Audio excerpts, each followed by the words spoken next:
အားလုံးပဲမင်္ဂလာပါရှင်ဒီနေ့မှာတော့ဆရာမကြီးကြီးတားထားတဲ့အပြင်ကလူတေဝတ္ထုစာအုပ်ကိုဖတ်ပြပေးသွားမှာဖြစ်ပါတယ်ရှင်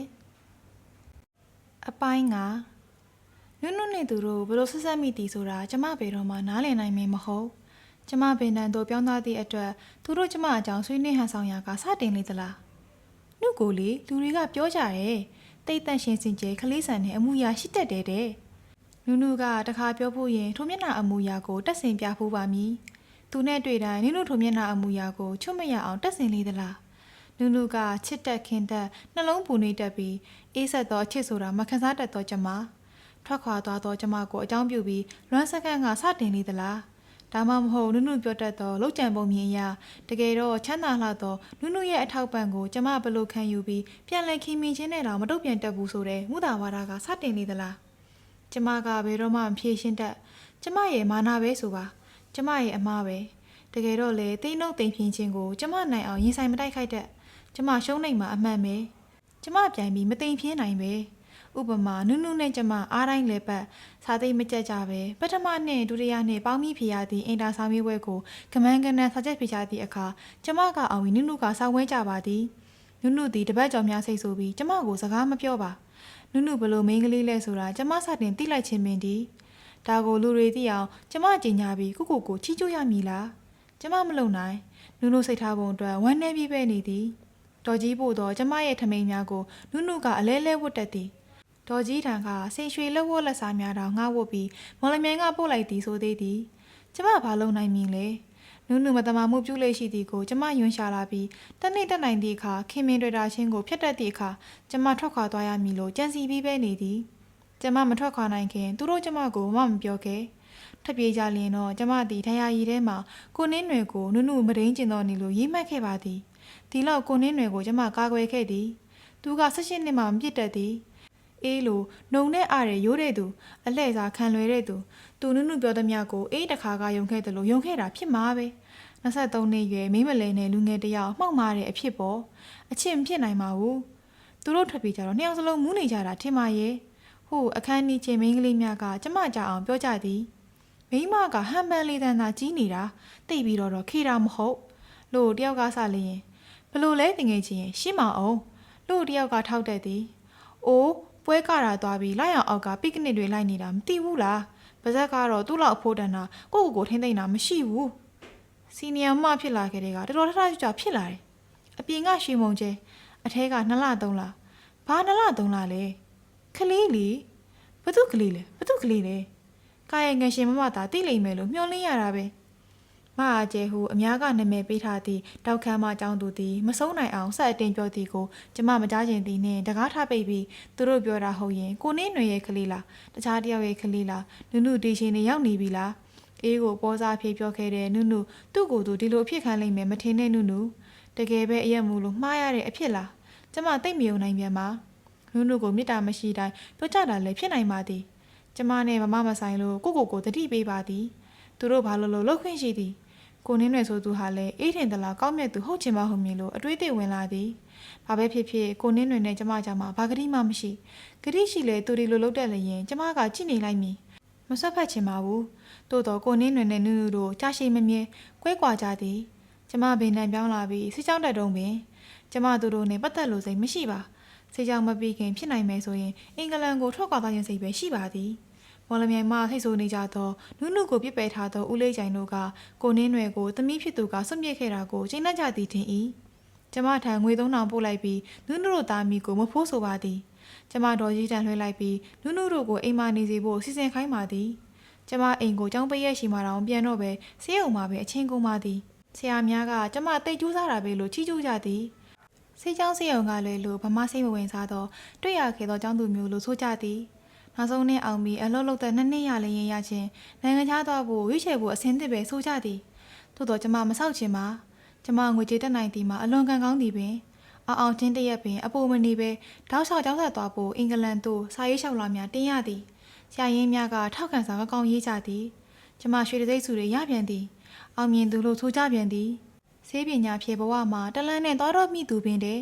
ကျမကလည်း MRCP ကို2နှစ်အတွင်းဖြေမယ်ပြီးတော့ MRC စိုက်ဆိုတဲ့စိတ်ယောဂပညာပါရဂူဘွဲ့အတွက်3နှစ်ဘွဲ့ရပြီးအင်္ဂလန်မှာဆက်လုပ်ရမှာက3နှစ်နဲ့ဒေါ်ကြီးသာမရှိရင်မြန်မာပြည်ပြန်ဖြစ်မယ်တော့မထင်တော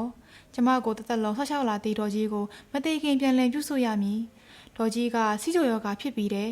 သူကိုယ်တိုင်ကဆရာဝန်ဆိုတော့အသက်ရှိရှိနေရသည်ဒီလိုနှစ်ပင်အချိန်များလှိမ့်မြန်စွာကုန်သွားပြီးကျမဆရာဝန်မကြီးအဖြစ်မြန်မာပြည်ပြန်ခဲ့တော့1961ခုနှစ်နူနူတို့အိမ်အောင်မနေလဲတလားတစ်ခါတောင်စကားထိုင်ပြောမိကြကျမကစေယုံမအချိန်ကုန်ပြီးစေယုံကအိတ်ခမ်းတစ်ခုတောင်ယူထားလိုက်သေး၏ကိုနင်းနဲ့ပကြီးပြပွဲလောက်တာကြားရ၏အများအားဖြင့်မန္တလေးမှာကြီးဖြစ်သည်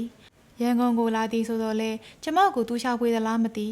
ကျမကသူ့ကိုရှာဖွေဖို့စိတ်ကူးပေါက်လဲဘာမှမလုပ်ဖြစ်သူ့နာမည်ကိုနုနုနာမည်နဲ့ကျမခွဲပြစ်လို့မရ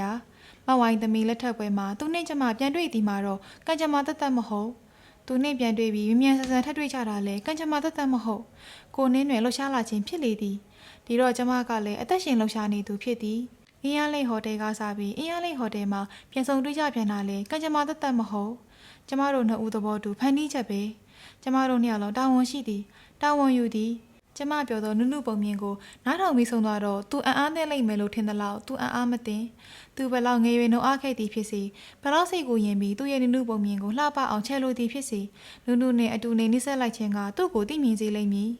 သူတခုပဲပြောသည်မှာကျွန်တော်ထံ9နှစ်ကြီးတာအခုမှသိရတယ်ကျွန်တော်ကတော့ကိုတစ်နှစ်လောက်ငယ်သူကလေးဆိုပြီးတီးခံခဲ့တယ်ကျွန်တော်ကလေးမဟုတ်ပါဘူးကလေးကိုလှိပ်ဖြာကစားခံရတယ်လို့တော့ခံစားရတယ်ထို့နောက်ကျမတို့ငယ်တုန်းကလိုပဲဆွေးနွေးစရာတွေရှာဖွေတတ်သည်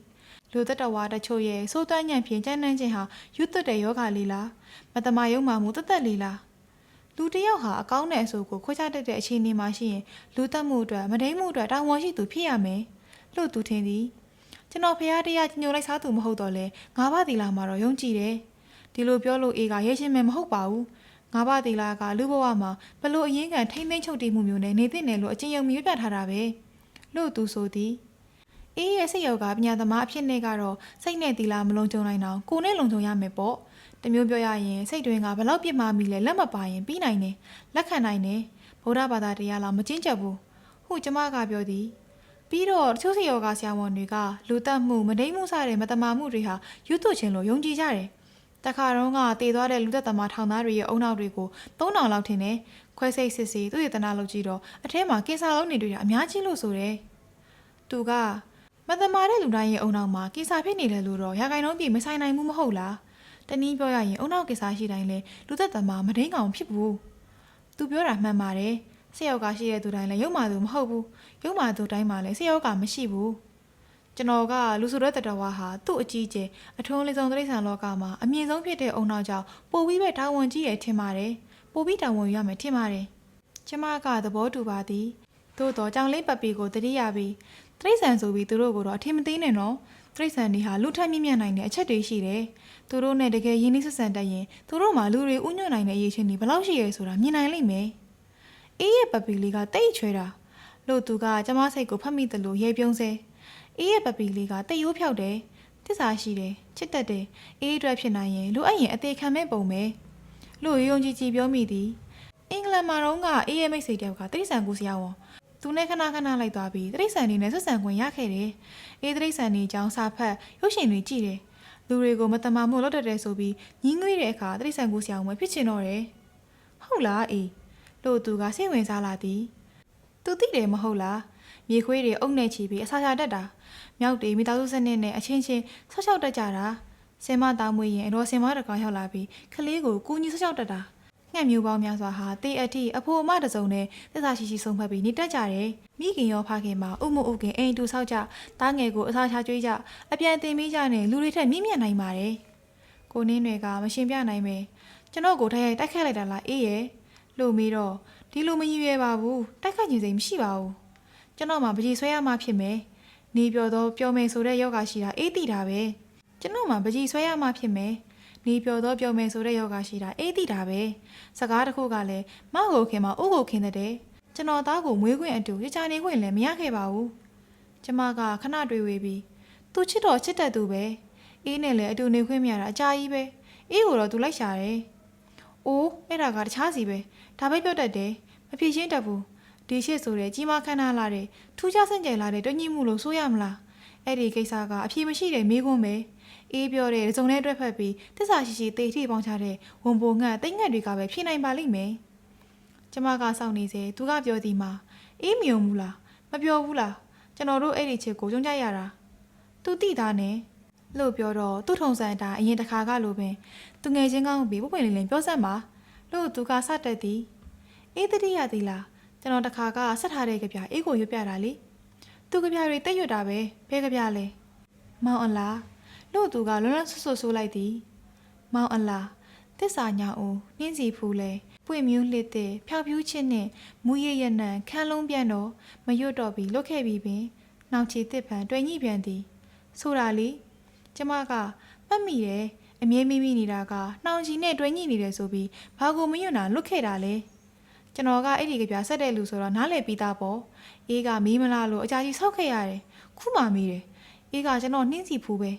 လွတ်ခဲ့ချင်တာကတော့ကျွန်တော်တို့အကျိုးမရှိအတိတ်ပဲမရှိအလကားထိတ်ထုတ်ထားတာတွေပဲသူကသွေးဆောင်လာသည်အေးကိုပွေ့ဖက်ရင်းနှီးလာသည်ကျမတို့နန်းရှုပ်ရင်မူးလာသည်ပြီးတော့မနှောချစ်ကာယအချစ်ကိုရောနှောပြီးအဆုံးစုံအပြန်လည်ပိုင်ဆိုင်ခြင်းကိုတတ်တည်ပြုကြပြီးနှင်းနွယ်နဲ့တင်းအင်းကိုလူတတော်ဝါနှစ်ယောက်ရဲ့ဘဝအသက်ကိုဖန်တီးကြသည်လုံးဝတွေ့ညိခဲ့လေပြီသို့တော့ကျမတို့ဒီလိုပင်ချစ်ခင်ဆုံးမှတ်ပြီးနားနေအိတ်ဆက်ချခြင်းကလွဲ၍အမြဲတမ်းနှိုးကြပြီးအချိန်တရွေ့၍ကုံဆုံးနေသည်ကိုသတိရှိနေကြသည်ကျမတို့စကားနဲ့ပြောတော့လဲစိတ်ချင်းပြောထားတာတွေရှိသည်ကျွန်တော်တို့ပြန်တွေ့ပြီးအေးချမ်းရပြီဆိုတော့စိတ်ချလက်ချလှုပ်ရှားရှိရလုံနိုင်ပြီပေါ့လို့သူကဆိုတော့ဟုတ်တာပေါ့ຫນွေလေးရဲ့လို့ကျမကသဘောတူလိုက်ပါသည်သူကသဘောကျပြီးရဲသေးသည်ကျွန်တော်ကလောအိမ်ကိုရောက်ဖို့လုပ်ရမယ်သူပဲတွေသွားချင်တယ်ပေါ့မသွားရရင်အသေးချောက်မယ်မဟုတ်ဘူးအေးတီတာပဲအိုးအေးတီတာပေါ့သူ့ကိုပဲတွေသွားစီချင်ပါတယ်ငယ်တုန်းကလေးကပြောခဲ့တယ်မဟုတ်လားအေးပို့ပေးပါမယ်လို့အေးကတိတ်ချစ်ဖို့ကောင်းတာပဲလို့ကျမကဖြက်ကနေနှမ်းသေးသည်အိမ်ကိုမရောက်ပါနဲ့သူ့မမေမွေမဟုတ်လားသူ့ရတာတယ်မဟုတ်လားသူမရှိတော့အေးကြည့်ထားမှာပေါ့ကျမရဲ့လက်တကြွယ်မှာသူ့ဝတ်ပေးထားသည့်မြလက်စုပ်ကိုအလင်းရောင်မှလက်ဖြန့်ခါပြပြီးတလက်လက်ရှုံးပစေလိုက်သည်သူ့မှာဖိုးတိုင်ရတနာတိမ့်ဆဲထားသည်မှာဒီတစ်ခုသာကြံတော့တည်တယ်သူ့မမေကလွယ်လို့ဘသူမှမဝတ်ခဲ့တော့သူမျက်နှိုးခဲ့တော့လက်စွပ်ပင်အတောင်းသိမ့်တံမီလို့ကျမထင်ပါသည်ရှားပါသောအရေးသွေးရှိပါသည်သူကျမကိုသူ့မေရဲ့ဟေဒနာပေးခဲ့ပြီကြည့်ပါအောင်ဒီလက်စွပ်ကိုဝတ်လိုက်တော့အေးဘလောက်ချမ်းသာနေပြီလဲသူသိပြီပေါ့လို့ကျမကသူနားလေစေလိုက်ပါသည်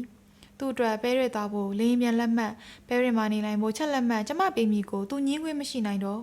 အေးချမ်းသာနေပြီသူစင်းရဲနေမယ်ဆိုတာမဖြစ်နိုင်မဖြစ်ကောင်းသူချမ်းသာနေပြီအေးစင်းရဲနေမယ်ဆိုတာကောဖြစ်နိုင်ကောင်းသလားလို့မေးတော့အေးသူ့ကိုအမြင်နိုင်ခဲ့တာပဲတဲ့အေးလေလန်ဒန်ရောက်တဲ့အခါသူ့စီရောက်လာအောင်ပါပဲပဲရနဲ့နီးလေးပဲသူကမှမပြောသည်ကိုကျမခွင့်လို့ပါသည်သူ့ကိုလာမနှောက်ရှက်ပါဘူးသူ့ကိုတယောက်တည်း3နှစ်လောက်ပြစ်ထားလိုက်အောင်မယ်အဲ့ဒီနောက်မှာတော့တစ်ပတ်နှစ်ပတ်တစ်ခါနှစ်ခါလာလိမ့်မယ်လို့စီစဉ်တီကိုသူလက်ခံပါသည်ကျမလည်းစီအောင်ပြန်ပြီလို့တတိယသည်ကျမတို့ဒီလိုစားခဲ့သောဘဝသည်တီတော့မှပဲပြီးဆုံးလိမ့်မည်ထင်ပါ၏ကျွန်တော်ဘယ်ရောက်နေနေဘာလုပ်နေနေဘသူနဲ့တွေးဆုံကြိုက်သည်ဖြစ်စေအေးတယောက်ပဲကျွန်တော်ပြန်လာရမယ့်သူဖြစ်ပါတယ်အေးဆောက်သည်ဖြစ်စေမဆောက်သည်ဖြစ်စေတနေ့တော့ကျွန်တော်လာခဲ့ရောက်ခဲ့မှာပဲသိမကြနိုင်ပါဘူးဒါကတော့ကိုနှင်းနွယ်ရဲ့နောက်ဆုံးစကားဂတိပေးလေးမရှိတော့သူရဲ့ဂတိကျမကဘာဂတိမှမပေးပါတကယ်တော့ကျမတို့ကြားမှာဘာဂတိမှရှိဖို့မလိုပါကြည်အေး